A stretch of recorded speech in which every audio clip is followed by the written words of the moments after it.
ගොඩක් ඔයාලා T-shirt print කරනවා TikTok වල වීඩියෝ YouTube වල වීඩියෝ දැකලා ඇති වෙනම කඩදාසියකට print එකක් අරගෙන ඒ කඩදාසිය ටී-ෂර්ට් එක හෝ ඒ අදාළ රෙද්ද උඩින් තියලා රත් කරනකොට තමයි ඒ කඩදාසියේ තියෙන තින්ත ටික රෙද්දට ගිහිලා print වෙන්නේ. සුබ දවසක් කියලා පිළිගන්නවා printdaddy YouTube channel එකත් එක්ක එකතු වෙලා ඉන්න ඔයගොල්ලෝ හැම කෙනෙක්ම. ඉතින් අද කතා කරන්න යන ටී-ෂර්ට් printing ගැන.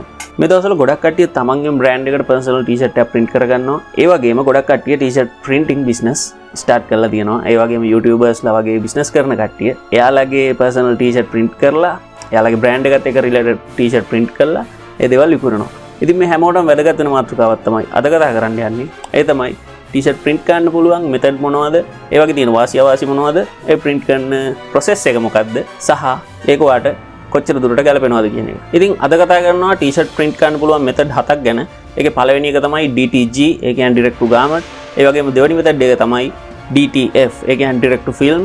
ඒ වගේම තුන්වෙනි method එක screen printing ගැන කතා කරනවා. හතරවෙනි method එක vinyl heat transfer ගැන කතා කරනවා. පස්වෙනි method එක විදිහට sublimation printing ගැන කතා කරනවා. ඒ වගේම හයවෙනි printing method එක embroider ගැන කතා කරනවා. හත්වෙනි printing method එක විදිහට airbrush ගැන කතා කරනවා.